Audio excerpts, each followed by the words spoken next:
Muito bem, vamos fazer um aulão a respeito de PIS e COFINS do regime cumulativo. Então, eu vou juntar nesse vídeo o máximo de informação a respeito do PIS e COFINS do regime não cumulativo. Então, a gente vai falar dos elementos da obrigação tributária, vamos falar como calcula, como contabiliza, quais são as alíquotas, quem é o contribuinte. Então, a gente está falando aí a respeito de contabilidade tributária, PIS e COFINS no regime cumulativo. Bom, para começo de conversa, a gente precisa saber quais são os elementos da obrigação tributária. Então, quando a gente vai falar de um tributo, eu sempre penso nos elementos da obrigação tributária, para situar quem está estudando, né, a respeito de que tributo nós estamos falando, qual é o fato gerador, quem é o sujeito ativo, o sujeito passivo. Então, nos elementos da obrigação tributária, nós temos a lei, tá? Nossa principal lei é a Constituição Federal de 88. E a Constituição Federal de 88, ela vem dizendo para a gente que quais são as competências tributárias, quem deve tributar o quê. Então, quando a gente fala de tributo, a gente está falando nesse vídeo de PIS e COFINS, o PIS e COFINS ele é uma contribuição social. Então, ele é um tributo. Quem é o sujeito ativo dele? A União. Então, ele é um tributo federal. Então, o sujeito ativo é a União. E o tributo, a gente está falando de PIS e COFINS, que é uma contribuição social. Ou seja, ela tem vínculo, ela tem uma finalidade de destinação, pelo menos da maior parte do seu dinheiro, para a área social.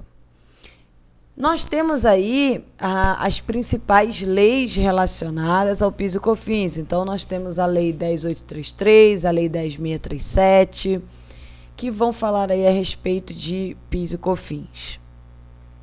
Temos também o sujeito passivo. Quem é o sujeito passivo? O contribuinte. É as pessoas jurídicas, tá? De direito privado. Quando a gente fala PIS e COFINS, a gente está falando de pessoas jurídicas do direito privado. E no caso do PIS, ainda há também entidades imunes e isentas, que é aquele PIS de 1% sobre a folha de pagamento, que não será abordado aqui, tá? Então, para resumir aí os elementos da nossa obrigação tributária, nós temos as leis, né? Eu posso citar a 10.833, a 10.637. O tributo que a gente vai falar é o PIS e COFINS, é uma contribuição social, federal. Fato gerador aí é o faturamento ou a receita, né? E aí a gente trata aí de empresas que têm faturamento, que têm receita. Sobre essa receita vai incidir o PIS e COFINS. O sujeito ativo é quem pode cobrar o tributo, nesse caso é a União, é um tributo federal, então é a União que fiscaliza e cobra esse tributo. E o sujeito passivo é o contribuinte. Muito bem, então esses são os elementos da obrigação tributária. Outra coisa que é interessante para a gente falar, o que eu deduzo da minha receita? Eu deduzo o IPI, eu deduzo o ICMS, substituição tributária, eu deduzo os cancelamentos, eu deduzo as devoluções e os descontos incondicionais. Então, esses valores, eles saem, quando identificados, eles saem da minha base de cálculo. Lembrando aí que o PIS e COFINS ele tem uma tributação, uma apuração mensal. Então, em janeiro, encerra o mês de janeiro, eu vou fazer a apuração de janeiro e pagar o tributo em fevereiro. Em junho, eu encerro lá o meu faturamento de junho e pago em julho. Então, a apuração ela é mensal e ela é sempre paga no mês seguinte, tá? Então, eu vou identificar minhas receitas do mês e vou tirar as deduções permitidas em lei. Bom, vou tirar o IPI, o ICMS substituição tributária, lembrando que o ICMS normal, ele ainda não sai na base de cálculo. Às vezes eu recebo e-mails de pessoas perguntando assim, mas não tem uma discussão no STF a respeito do ICMS na base de cálculo do PIS e COFINS? Sim, temos uma discussão a esse respeito. No entanto, o que vai acontecer aí? Não houve ainda a modulação de efeitos, eles não disseram se as pessoas vão poder tomar crédito dos últimos 5 anos, se é só daqui para frente, ainda não está certo como isso vai ser feito. Como é que o ICMS vai sair da base de cálculo do PIS e COFINS? Então, hoje, O que nós tiramos da base de cálculo do PIS e COFINS? O ICMS sai da base de cálculo do PIS e COFINS importação. Isso já pode ser feito pelas empresas normalmente. Agora, o ICMS sobre o faturamento, ele não sai ainda da base de cálculo do PIS e COFINS, porque o STF ainda não disse como isso vai ser feito. Lembrando o seguinte, também há uma discussão qual o ICMS que vai sair da base de cálculo do PIS e COFINS. Se é o ICMS a recolher, se é o ICMS devido. Então, tem uma série de discussões ainda que não estão esclarecendo como é que isso vai ser feito, tá? Então, o que a gente sabe ainda não dá para tirar o ICMS do faturamento da base de cálculo do PIS e COFINS sobre o faturamento também. Eu tenho aí cancelamentos, devoluções e o desconto incondicional, a gente já falou em outros vídeos. Desconto incondicional é aquele que eu não tenho nenhuma condição, é aquele que em alguns livros a gente encontra com a nomenclatura de desconto comercial, tá? Então, em relação a esses descontos incondicionais, eles saem da minha base de cálculo. Daqui a pouco eu vou mostrar para vocês como é que faz esse cálculo, e aí vocês vão ter uma visão melhor de como a gente calcula PIS e COFINS, como é que contabiliza. Bom, falando da base de cálculo em si, eu tenho a minha receita bruta de vendas e serviços, é importante destacar. Ganho de capital, por exemplo, investimento, intangível, imobilizado. Por exemplo, eu tenho um imóvel avaliado que eu comprei por 80 mil e vendi por 120. Eu tive um ganho de capital, eu tive um lucro de 40 mil. Esses 40 mil, eles são uma receita. Essa receita não entra na base de cálculo do PIS e COFINS. Então, a legislação diz, o ativo permanente, que a gente chamava antigamente de ativo permanente, ele não entra na base de cálculo de PIS e COFINS. Ok? Então, o que vai entrar na base de cálculo do PIS e COFINS é a receita bruta de vendas e serviços. Um detalhe importante também que eu mostro para vocês é que receita financeira não é tributado para fins de PIS e COFINS no regime cumulativo e ele é tributado para fins de PIS e COFINS no regime não cumulativo. Ou seja, empresas do lucro real, no regime não cumulativo, elas deverão tributar as suas receitas financeiras para PIS e COFINS.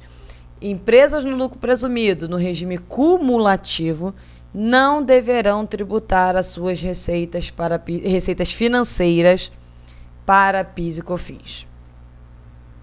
Outra questão que eu lembro para vocês, regime cumulativo, ele pode ser regime de caixa ou regime de competência. Então, nós temos aí regime de caixa ou regime de competência. Regime de caixa, à medida em que eu recebo do meu cliente, eu vou oferecendo na base de cálculo. Regime de competência, à medida em que eu faturo, independente do meu cliente ter pago ou não, eu ofereço aquela receita, aquele faturamento na base de cálculo. Só que, como a gente já falou em outros vídeos, tá? Esse aqui é um aulão que junta tudo de PIS e COFINS. O que vai determinar se o meu PIS e COFINS é regime de caixa de competência? O que vai determinar é a minha apuração do imposto de renda e contribuição social. Então, eu tenho que olhar no meu lucro presumido, se o meu lucro real, ele é regime de caixa. Se o meu imposto de renda é regime de caixa. Se o meu imposto de renda é regime de caixa, meu PIS e COFINS será em regime de caixa. Se o meu imposto de renda e contribuição social no lucro presumido é regime de competência, meu PIS e COFINS será tributado pelo regime de competência.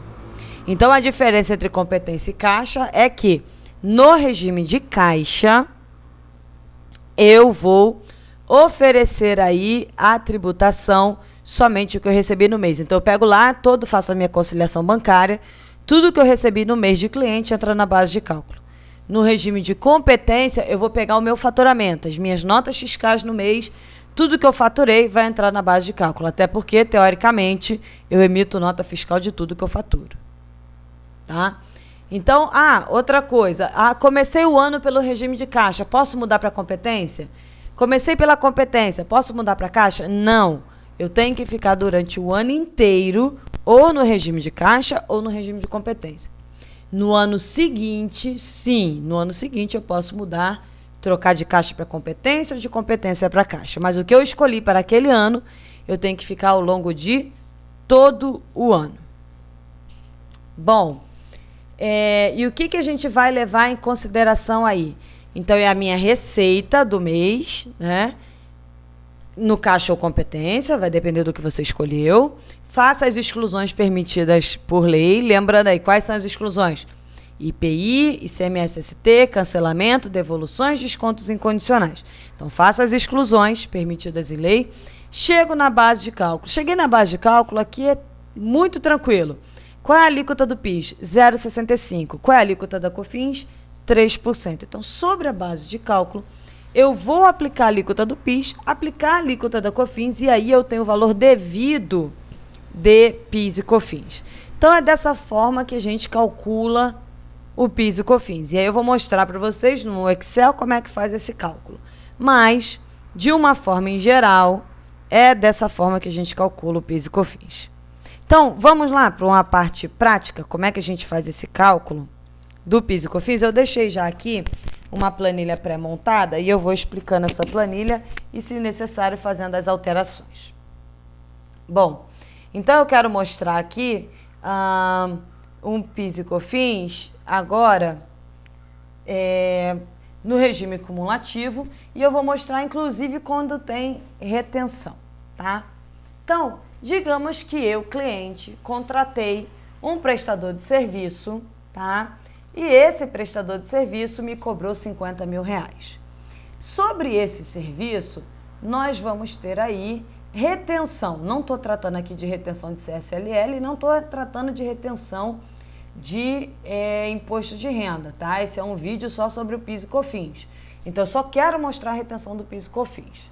Ah, mas tem retenção de CSLL no Código 5952? Tem, eu sei que tem. Mas eu quero falar só de PIS e COFINS nesse vídeo, tá bom? Então, o que eu tenho aqui? Meu cliente contratou o serviço de 50 mil, teve retenção de PIS. Qual é a retenção? A gente tem um vídeo falando só de retenção de PIS e COFINS.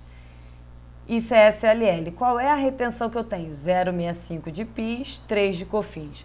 Então, quanto meu cliente vai me pagar? Ele vai me pagar R$ 48.175. Por quê? Porque ele vai gerar uma guia de retenção de tributos de terceiros, no qual ele vai informar o PIS e COFINS, além da CSLL, claro que não está nesse exemplo. Então, ele vai fazer essa contabilização, ele vai falar, olha, contratei uma prestação de serviço de despesa no valor de 50 mil, tive retenção aí, então eu tenho um PIS retido de terceiro no passivo circulante, eu tenho um COFINS retido de terceiro no passivo circulante. Normalmente vem numa conta só, tá? PIS, COFINS e CSLL retido. Aqui eu estou mostrando separado para vocês saberem de onde vem cada valor. E eu vou pagar quanto para o meu fornecedor líquido? R$ 48.175. E aí, o que eu vou fazer? Eu vou baixar esse meu passivo, né? Então, deixa eu colocar aqui uma fornecedores, que é 48, não, meu fornecedor é credor, né? Então, eu vou colocar aqui, eu tenho um fornecedor a pagar de 48.175. Então, está no meu lado credor. E aí, aqui nesse segundo lançamento, eu vou fazer o pagamento pelo banco. Então, eu vou baixar esse passivo. Eu vou vir aqui, baixar esse passivo dizendo, olha, estou debitando esse passivo. Qual é o saldo que eu tenho aqui no meu fornecedor? Meu crédito menos o débito, eu não tenho mais saldo de fornecedor a pagar. Então, aqui eu provisionei dizendo que eu tinha um fornecedor a pagar, aqui eu fiz o pagamento desse fornecedor. E faço o pagamento também do quê? Das retenções. Sai do meu banco o valor que eu fiz a retenção relacionado ao meu prestador de serviço. Então, note que você tem uma saída de banco relacionada ao seu fornecedor e uma saída de banco relacionada aí às retenções que você fez de terceiros, ou seja, você fez desse fornecedor. Somando aí a saída de banco mais as retenções, você tem o total da nota fiscal. Bom, isso é o que acontece quando eu contrato alguém, um prestador de serviço, e tem retenção. Agora eu vou mostrar para vocês o que acontece lá do outro lado, que é no fornecedor, quem prestou o serviço. Muito bem, então digamos que isso é uma apuração de janeiro, tá? E aí, em janeiro, eu tive essa nota fiscal de 50 mil. Nessa nota fiscal de 50 mil, eu vou fazer a minha apuração do mês. Digamos que foi a única nota que eu emiti no mês de prestação de serviço. Então, eu vou calcular PIS sobre serviço, COFINS sobre serviço. E aí, eu tive a retenção do meu cliente. Então, já faço na nota fiscal informando, olha, emiti uma nota fiscal de 50 mil, vou ter retenção de PIS, vou ter retenção de COFINS, o meu valor líquido é 48.175. Ok? Então, eu já digo na nota fiscal que quando o meu cliente me pagar, ele não vai me pagar os 50 mil, ele vai me pagar o valor líquido, descontando aí as retenções de terceiros. Muito bem. Então, mas e se eu tiver cancelamentos? Então, a gente coloca aqui, ó, deixa eu colocar aqui um exemplo para ficar melhor para vocês. Eu tenho aqui cancelamentos, não sei se está tudo em fórmula. Digamos que eu tive cancelamentos de serviços, tá? Cancelamentos. Tive cancelamentos de R$1.000. Muito bem. Então, meu PIS e COFINS vai ser aqui minha receita líquida, né? Minha receita líquida vai ser 49 mil. Então, pego a minha receita do mês, menos as deduções permitidas por lei. Essa é a minha receita líquida. E aí, o que eu vou fazer? B4, não, B5. E aí, o que eu vou fazer? Eu vou informar essa minha retenção, ok? Então, deixa eu só fazer uns ajustes aqui. Antes, aqui a contabilização, tá certinha. Deixa eu ver aqui. Não, pegou do B3. Ele não vai pegar mais... ele pega do... ele contabiliza a receita, clientes a receber. Deixa eu colocar aqui o cancelamento, senão não vai bater. Espera aí. As retenções já estão certinhas. Aqui deu...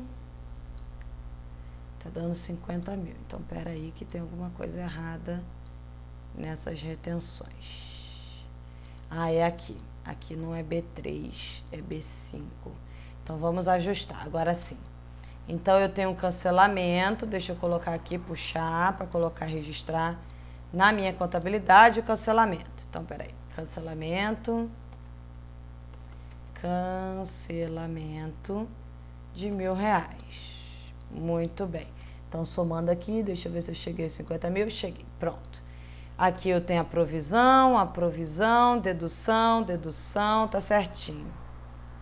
Não. Peraí. Aqui tá 308. PIS é recolher com PIS é compensar. Na verdade, é a retenção.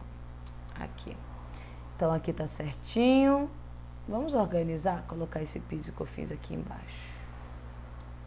Colocar esse aqui embaixo. E vamos colocar esse em cima, porque a gente organiza o que a gente está fazendo. Isso, pronto. Então, vamos organizar isso. Muito bem, deixa eu olhar aqui. O que foi que a gente fez? Essa retenção está sobre o 49, então tá certinho. Então, eu tenho aqui, na verdade, uma prestação de serviço, aqui. Aqui tá certo, tá certinho, 49, tá certo. Agora tá tudo certo. Então, vamos lá. Então, o cliente, já fiz a contabilização, tudo direitinho. Vamos agora considerar no meu prestador de serviço. Eu emiti uma nota de 50 mil, mas eu tive cancelamentos de 1.000, então eu tenho aí um total de receita de 49 mil. Sobre esses 49 mil, eu tive retenção de PIS, retenção de COFINS, então o meu cliente vai me pagar líquido um valor de 47.211. Então, eu sei que a minha base de cálculo é a minha receita depois dos cancelamentos. Ou seja, a receita do mês menos as deduções permitidas em lei. Então, receita menos as deduções permitidas em lei, essa é a minha base de cálculo. Então, eu venho aqui, base de cálculo. Sobre essa base de cálculo, eu vou calcular o quê? 0,65 de PIS, porque a gente está falando do regime cumulativo. Então, eu tenho 0,65 de PIS e 3 de COFINS, correto? Então, é porque eu estou pegando o exemplo do não cumulativo. Então, o que vai acontecer aqui? Eu tenho a base de cálculo de 49 mil, calculei o PIS. Sobre essa base de cálculo de 49 mil, calculei a COFINS. Só que eu já não fui retido na nota PIS e COFINS e só recebi o líquido do meu cliente. Então, eu vou falar, olha, Receita Federal, eu devo te pagar R$ 318,15. Só que o meu cliente já me reteve em R$ 318,15 de PIS. Então, eu tenho alguma coisa para pagar para a Receita Federal? Não. Receita Federal, 3% dos 49 mil dá 1.470. Só que 1.470 já é o que o meu fornecedor me reteve, meu cliente já me reteve, só me pagou o líquido. Então, o valor que eu devo é exatamente o valor retido, eu não tenho DARF nenhum para recolher.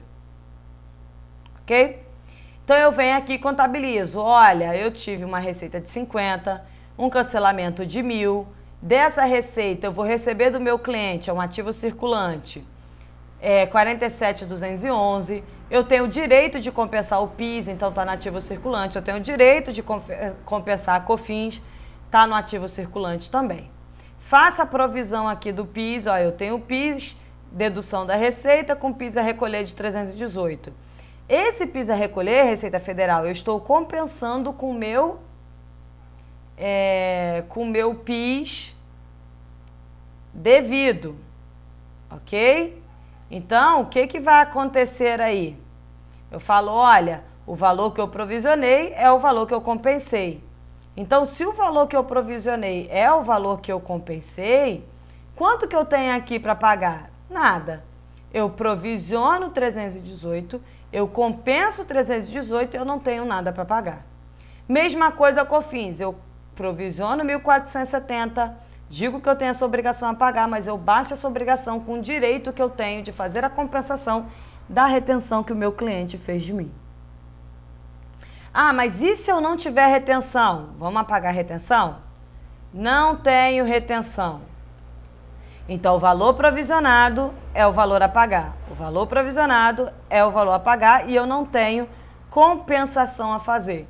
Então, eu vou calcular sobre a minha base de cálculo o valor do PIS, sobre a minha base de cálculo o valor da COFINS, não tenho retenção, não tenho, então, compensações a serem feitas. Então, esse é o meu valor a pagar. Faça a provisão, depois eu vou baixar o quê? Passivo, PIS a recolher no débito, banco ou caixa no crédito. COFINS a recolher no débito, banco ou caixa no crédito. Então, vamos voltar aqui à retenção para não bagunçar o meu exemplo, né? Então, a gente tem a retenção aqui de PIS e a gente tem a retenção aqui de COFINS. Opa, deu um erro na fórmula. Vamos consertar. Essa é a minha retenção. Então, quando eu tenho a retenção, eu faço o cálculo do PIS e COFINS devido sobre a base de cálculo, menos a retenção. E aí eu tenho um PIS a recolher. Quando eu não tenho retenção, então eu não tenho como fazer nenhuma compensação do meu valor devido. Uma coisa importante que a gente fala, tá? Eu sempre faço essa estrutura, PIS menos retenção. Por quê? Pode ser que tenha retenção, pode ser que não tenha. Então, eu sempre mantenho essa estrutura para me lembrar de verificar se tem essa retenção ou não. Tem diferença na forma de calcular entre o caixa e a competência? Não, a estrutura é essa aqui. A única diferença é que na minha base de cálculo, ao invés de estar 49 mil, que é o faturamento do mês, vai ser o que eu efetivamente recebi no mês. Digamos que eu faturei 49, mas na hora de receber, eu recebi só 40 mil no mês. Então, a minha base de cálculo é 40 mil. Não é o que eu faturei, não é os 49, se eu estiver no regime de caixa. Digamos que eu estou no regime de competência. Se eu faturei 49 mil, eu tributo 49 mil. Estou no regime de caixa, faturei 49 mil, recebi 40 mil, a base de cálculo é no regime de caixa 40 mil. Ok? Então, isso é um exemplo que nós temos, ó, o que acontece no cliente quando ele contrata um prestador de serviço e tem retenção, como é que ele faz aqui a contabilização. E eu tenho aqui no prestador de serviço como é que ele chega, ele tem a retenção, como é que ele contabiliza a receita dele com retenção, como é que ele contabiliza a provisão, a compensação, como é que ele faz o pagamento. E na base de cálculo dele, ele calculou, ele compensou, não tem nada a recolher. Nesse exemplo aqui, por acaso, ele não tem nada a recolher. O ideal é que você faça exercícios sobre PIS e COFINS no regime cumulativo para consolidar o seu entendimento, ok? É importante que você faça exercícios para consolidar o que você está entendendo. Então, o que a gente vai levar aí em consideração? Um outro exemplo que eu quero dar para vocês aqui brevemente. Digamos que eu tenho um faturamento de 45 mil, para facilitar a nossa vida. Eu tive um faturamento em janeiro de 45 mil. Meu cliente vai me pagar 15 em janeiro, 15 em fevereiro, 15 em março, ok? Se eu estiver no regime de competência, minha base de cálculo é... Então, vamos lá. Regime de competência. Regime de competência. No regime de competência, eu tenho aqui em janeiro, base de cálculo 45 mil. Então, pera aqui. Janeiro. Aqui, janeiro, recebimento. Fevereiro, recebimento. Março, recebimento. Então, no regime de competência, minha base de cálculo é 45 mil. No meu regime de caixa, minha base de cálculo é em janeiro 15 mil, em fevereiro 15 mil e em março 15 mil. Então, o que vai acontecer aqui se eu for calcular PIS e COFINS? No regime de competência, eu vou calcular PIS e COFINS direto em cima dos 45 mil e já vou pagar em fevereiro. No regime de caixa, não. Eu vou calcular sobre 15 mil em janeiro e pagar fevereiro. Eu vou calcular sobre 15 mil em fevereiro e pagar em março. Eu vou calcular 15 mil sobre março e pagar em abril. O que vai acontecer aqui? Eu estou postergando o meu pagamento no regime de caixa. Mas para isso, eu tenho que ter uma conciliação bancária muito boa, eu tenho que ter um controle dos meus clientes a receber, ou seja, cliente bagunceiro, empresa desorganizada, ela não pode optar pelo regime de caixa. Por quê? Porque ela não vai saber qual é o valor que ela tem que colocar na base de cálculo dela, tá? Então, regime de caixa não é para empresa bagunceira, é para a empresa que faz conciliação bancária, é para a empresa que consegue aí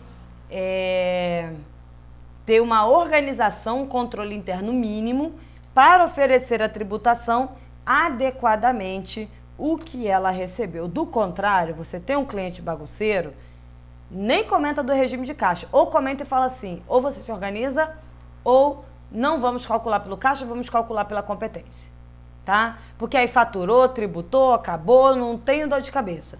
Porque se tiver que todo mês ficar implorando para mandar conciliação bancária, não dá certo, tá? Não dá certo. Existe o regime de caixa, existe o regime de competência, os dois podem ser utilizados de acordo com o perfil do cliente, ok?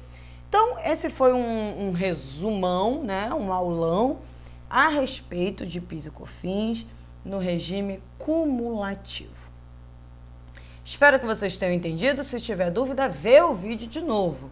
Pausa, volta. A vantagem dos vídeos gravados são essas. Você pode ir e voltar quantas vezes foram necessárias. Restou alguma dúvida ainda sobre PIS e COFINS no regime cumulativo? Posta nos comentários. À medida do possível, a gente vai respondendo. Outras pessoas que virem o vídeo e souberem a resposta vão respondendo também, tá? O importante é que você compreenda o que está sendo feito, tá? Porque a vida real é exatamente assim. Os lançamentos contábeis, quem é da contabilidade, são exatamente esses. A apuração é exatamente essa. Claro que você faz num sistema fiscal ou você faz numa planilha de Excel arrumadinha. Mas a estrutura é essa, o resultado é esse, tá bom? Bom, então é isso. Regime PIS e COFINS no regime cumulativo. Ele é para empresas do lucro presumido, podendo ser regime de caixa, regime de competência. Muito obrigada a vocês pelo interesse nesse vídeo e eu espero vocês nos próximos vídeos, nos próximos aulões aí que a gente fizer sobre temas específicos. Tchau, tchau!